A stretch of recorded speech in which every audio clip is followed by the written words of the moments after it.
I'm Karen McCarthy, and it's time to Karen-ize. Today's Wednesday, and Wednesday's when I talk about spiritual health.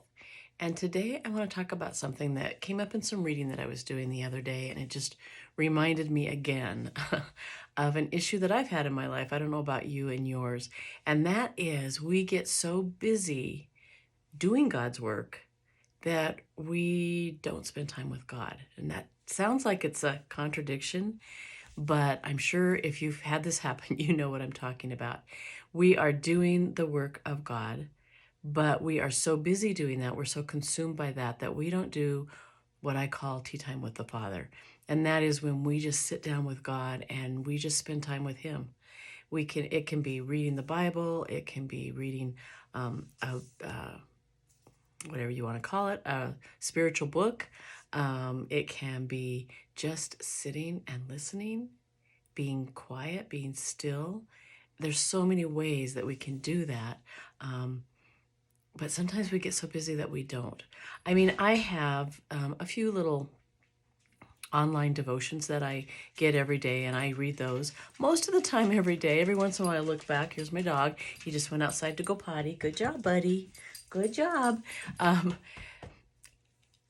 Sometimes I'll look and I've got like 3 days worth of stuff, and I'm like, where did the time go? I didn't even do that.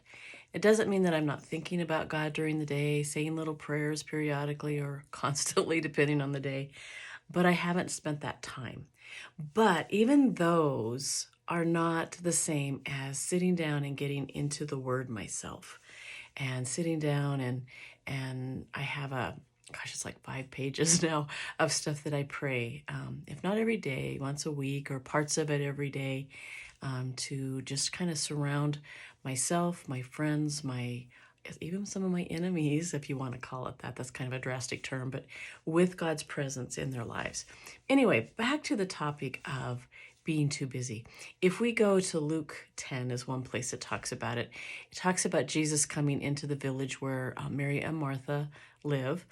And he is sitting probably in their living room. I don't know what their houses were like, but talking to people and ministering to them. And Martha is in the kitchen getting lunch ready, dinner ready, whatever. She's just frantically doing all that she can to make a wonderful feast for her Lord and his guests. And Mary, her sister, is sitting with the men, which is kind of unheard of in those days. The women were not usually included in things like this, but she was sitting with the men and letting Jesus minister to her. And Martha, I've got a passage here up on my computer, just went blank. Martha gets a little ballistic and she's like, why don't you help me? And she's like, Jesus, I'm doing all of this by myself. Why don't you have her help me? Tell her to help me. And Jesus says, I'm going to read it so I get it perfect. Martha, Martha, you are worried and upset about many things, but only one thing is needed. Mary has chosen what is better, and it will not be taken away from her. Now, he wasn't saying the dinner wasn't the best thing or good, but he was saying, it's more important to spend time with me and let me minister to you.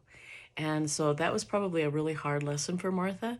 I'm kind of like Martha, where I'm so busy doing all this stuff that it's like, kind of like, I've heard stories many times of a father who is so busy working and making money for his family that he basically has no time for his family.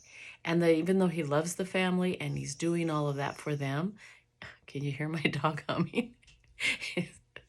Anyway, the family doesn't feel loved. The children don't feel loved. They don't feel noticed by their father.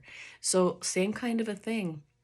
If we're so busy doing things for God, but we're not spending time with him, it's like that. It's like we need to spend that time. I'm reading a book. It's called God's Fire Starters. I probably haven't flipped things around, so that's all backwards, so it doesn't do you any good to see it. But it's by Donald Broadwater, and there was a paragraph in a chapter that I thought tied in with this really well. It says, sometimes we try being religiously busy for God instead of relationally passionate with God. And until we know the difference, God may remain silent. Things will not change by our being busy. The noise of our preoccupations will only deaden any voice from above. We can't hear God speaking to us through his word when we are so busy telling him what he should be saying. Ow. Have you ever done that? Ow. Oh, yeah. You want him to answer your prayers your way, not his way. We've talked about that before, I'm sure. Anyway, just wanted to put that out there today. Make sure you're not being so busy for God that you're not spending time with God, because that's where everything starts. If I had remembered to do that all the time when I was running the youth center, my whole goal was to start every day at my desk with some devotion time and some time with God and praying for the program and starting the day that way. And when I did that, it was great.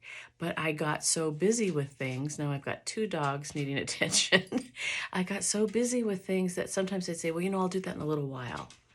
And I put it off, and then the day was done, and I hadn't dedicated that day to God and asked for his covering.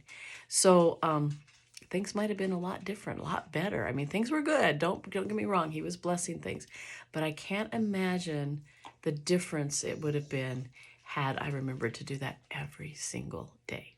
So that's my goal this year in 2023. I mean, sure, I want to lose weight, blah, blah, blah, all that other stuff. But my goal is to spend that quality time with God every day.